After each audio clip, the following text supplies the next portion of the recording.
صلاة النور تاج البدر يبرزها نجما يشع بها. Assalamualaikum warahmatullahi wabarakatuh teman-teman. Kali ini Indah mau ngebahas tentang itinerary umroh ya. Itinerary rincian perjalanan umroh. Nah biasanya tuh seperti apa aja sih Kak Indah gitu kan.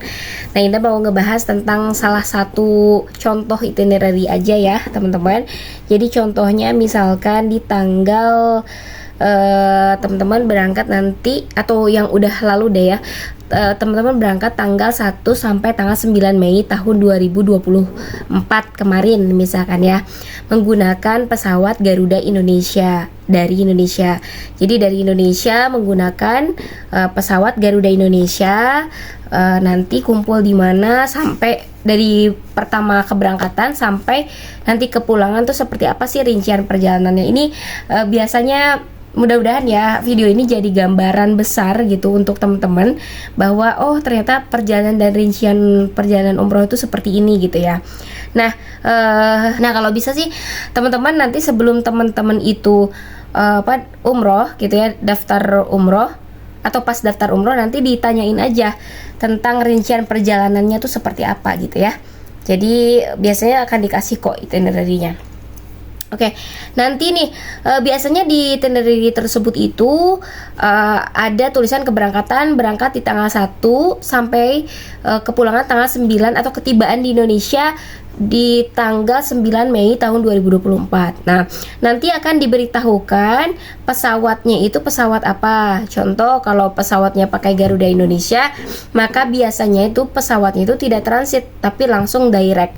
Directnya kemana? Nah, antara teman-teman nanti ditanyakan apakah ke Mekah dulu atau ke Jeddah atau ke Madinah. Nah biasanya sih kalau Garuda Indonesia ada yang ke Jeddah, ada yang ke Madinah gitu ya. Nanti dipastikan teman-teman ke Mekah dulu atau ke Madinah dulu. Kenapa? Karena nanti akan berkaitan dengan pelaksanaan ibadah umrohnya gitu ya. Kalau biasanya ke Madinah dulu, biasanya kalau landing di Madinah, nanti dari Madinah itu ya langsung istirahat ke hotel, kemudian melaksanakan berbagai aktivitas ibadah di sekitaran kota Madinah tersebut gitu ya. Kemudian baru nanti di hari keberapa nanti baru menuju ke Mekah. Jadi nanti pulang lewat Jeddah, kemudian baru ke Indonesia seperti itu. Tapi ada juga yang memang kalau seandainya dari pakai pesawat Garuda Indonesia nanti landing di Madinah, misalkannya ada juga yang dari Madinah tuh langsung ke Mekah gitu ya. Langsung ke Mekah, kemudian nanti dari Mekah melaksanakan aktivitas di Mekah dulu, kemudian nanti baru ke Madinah lagi, ada juga yang gitu. Tapi ada juga yang dari Indonesia menuju ke Mekah, ke Jeddah, dari Jeddah ke Madinah. Nanti dari Madinah dulu aktivitasnya, baru nanti terakhir di Mekah. Tapi ada juga yang dari Indonesia landing di Jeddah, kemudian dari Jeddah langsung ke Mekah seperti itu ya. Jadi pokoknya tergantung travelnya mengadakan kegiatan umroh itu seperti apa sesuai dengan rincian perjalanan yang mereka cantumkan, mereka tuliskan, mereka programkan di hari dan bulan keberangkatan tersebut. Oke, sorry ya masih batuk nih. Oke, di sini udah kasih gambaran tentang berangkat dengan pesawat Garuda Indonesia. Contohnya di pesawat GA 960 tanggal 1 Mei dari Cengkareng ya, Bandara International Airport Terminal 3 Cengkareng menuju ke Madinah jam 15.20 keberangkatannya. 15.20 itu udah boarding dari ini ya, dari udah flight dari Indonesia, dan nanti ketibaan di Madinah itu jam 21.10 ya. Ya 21.10. Pokoknya sekitar 9 jam ya. Jam 9. Dan nanti pulangnya di tanggal di tanggal 8 Mei. Biasanya berangkatnya kalau nanti tibanya di Indonesia tanggal 9, jadi berangkat dari Mekahnya itu atau dari Jeddahnya itu tanggal 8 ya. Jadi udah check out di tanggal 8 ya. Jadi menggunakan pesawat GA Garuda Indonesia 991 berangkat di tanggal 8 Mei dari Jeddah menuju ke Cengkareng. Jam berapa? Biasanya sore sih memang. Nanti nyampe, kalau berangkat dari sana jam 8 sore, jam 15.40 sore, maka nanti nyampe ke Indonesianya itu besoknya di jam 5.30. Oke, pagi-pagi biasanya ya. Oke, di hari pertama nih kita kasih contoh di tanggal 1 Mei tahun 2024. Misalkan ya, berangkat dari Jakarta menuju ke Madinah. Biasanya berkumpul di hotel dulu nih. Jadi kalau berangkat itu jam 15.30, biasanya nanti travel itu mengajak para jamaahnya untuk kumpul atau titik kumpulnya itu di Terminal 3 International Airport Soekarno-Hatta. Nanti misalkan ada di hotel atau ada di di area sekitaran bandara dan sebagainya, nanti akan mendapatkan manasik singkat gitu ya. Biasanya sih yang ada tempat makannya gitu, manasik singkat. Kemudian setelah manasik singkat, baru nanti teman-teman akan diajak untuk berkenalan kembali, kemudian juga untuk dikumpulkan, diberikan paspor, kemudian dikumpulkan koper-kopernya dan sebagainya, dan akan diberikan atribut berupa ID card ya, ID card, shawl, kemudian ada lagi seperti tas, sepatu dan sebagainya gitu ya. Kemudian setelah berkumpul, baru nanti perpisahan dengan para keluarga. Setelah perpisahan dengan para keluarga, kemudian perpisahan juga dengan tim travel, kemudian nanti pada masuk ke ruangan boarding ya, boarding. Nanti menunggu biasanya di ruang boarding, kemudian menunggu pesawat untuk flight. Nah, nanti dari Indonesia menuju ke Madinah ya. Kemudian nanti di Madinah itu biasanya menuju ke imigrasi tepatnya, kemudian mengambil koper, lalu menuju ke titik kumpul bersama para bersama mutawif nanti di bandara Madinah tersebut gitu ya. Dikumpul, kemudian nanti koper-koper itu nggak usah kita bawa karena udah ada tim handling, karena kita udah bayar handling biasanya dia. Kemudian nanti dari bis itu menuju ke hotel di Madinah. Biasanya hotelnya itu yaitu sekitaran di Masjid Nabawi, nggak jauh kok, meskipun yang kelasnya reguler itu nggak terlalu jauh ke Masjid Nabawi, karena memang hotel-hotel di Masjid Nabawi itu betul-betul ya dekat lah gitu dengan komplek area Masjid Nabawi, tapi dengan pintu mananya itu yang berbeda-beda. Oke, nanti check-in di Hotel Madinah, kemudian beristirahat. Jadi biasanya kalau malam itu tuh nggak langsung ada aktivitas lain, kecuali mungkin sholat berjamaah ya di Masjid Nabawi. Kemudian di hari keduanya di tanggal 2 Mei, biasanya ya setelah sarapan pagi itu tuh acara bebas, memperbanyak ibadah di Masjid Nabawi, kemudian mengunjungi ada ke museum, kemudian kalau bapak-bapak biasanya diajak ke makam baki, karena perempuan tuh nggak boleh ya. Kemudian nanti ke makam Rasulullah, ada ziarah ya, kemudian kalau yang perempuan nanti ke Raudhah bersama mutawifah. Jadi ada nanti khusus mutawifah yang memang sudah dibayar oleh travel gitu ya, yang mutawifah tersebut akan membimbing teman-teman semuanya, para jamaah semuanya, yang perempuan khususnya, untuk menuju ke Raudhah seperti itu. Wah, itu seru banget deh pokoknya. Dan setelah itu, setelah dari Raudhah, nanti ya dipersilakan, acaranya bebas, memperbanyak kegiatan di Masjid Nabawi. Ada yang mungkin baca Al-Quran, kemudian banyaklah sholat berjamaah, kemudian tadarus, baca doa sebanyak-banyaknya, sedekah dan sebagainya. Ada juga yang mungkin berbelanja, menikmati keindahan Masjid Nabawi dan sebagainya ya.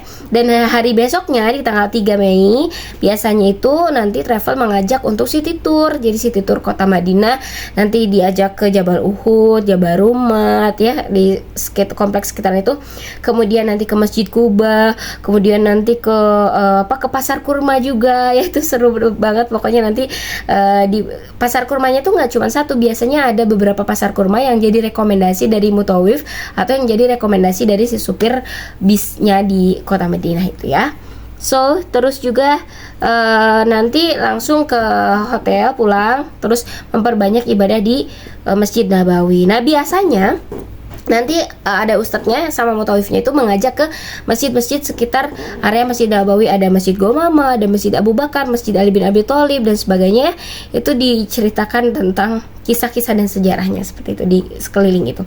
Dan kemudian di hari keempatnya, 4 Mei itu biasanya ya para jamaah itu sarapan, kemudian diminta untuk mandi ihram ya, karena terus siap-siap barang-barangnya itu diberes-bereskan di koper masing-masing. Kemudian nanti di koper tersebut itu nanti dikumpulkan di bis dan dirapihkan, dan pakaian ihram dipersiapkan untuk melaksanakan ibadah umroh. Jadi perempuan udah siap-siap nih, pakai bajunya jangan sampai auratnya kelihatan kayak gini, harus pakai manset, kemudian juga atasnya harus pakai ciput, kemudian harus pakai kaos kaki, harus betul-betul dipastikan tidak nerawang bajunya dan sebagainya. Kalau bapak-bapak siap-siap bawa kain ihram. Jadi kain ihram jangan ditaruh di koper, karena koper udah masuk ke bagasi, dan kain ihram harus dipastikan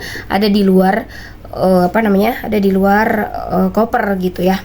Nah, setelah itu biasanya di hari keempat itu diajak dari Madinah setelah check out dari hotel, kemudian berangkat menuju ke Mekah dan nanti mengambil mikot di Bir Ali. Ada yang memang turun di Bir Alinya, ada juga yang memang lanjut menggunakan kereta cepat yang nantinya membaca niat ihramnya itu nanti pas ketika di kereta cepat tersebut ya. Kemudian nanti akan dipandu oleh ustadznya. Silakan Bapak Ibu semuanya, di sini sudah sampai Bir Ali, kita mengambil mikot dengan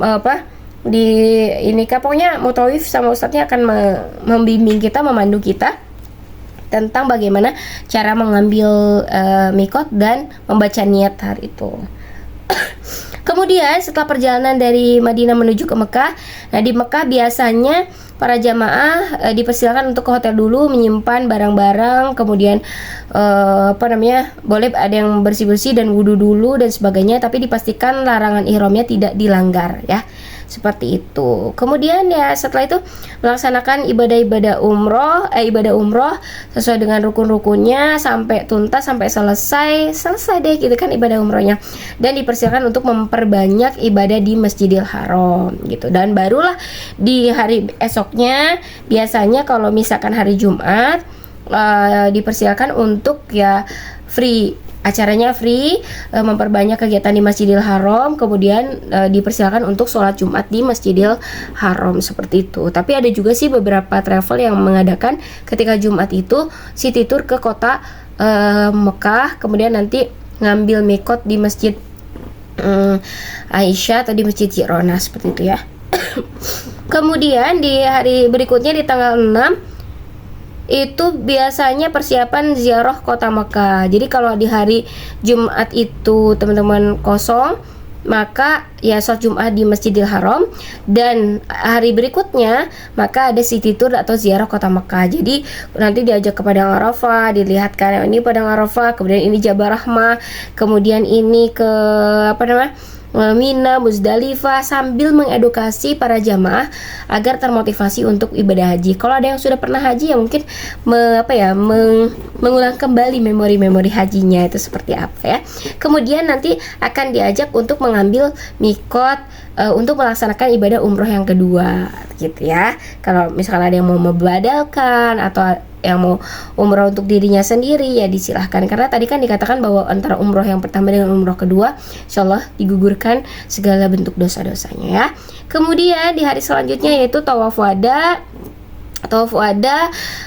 kemudian juga para jamaah di hari berikutnya itu memperbanyak ke ibadah, berarti hari ketujuh ya.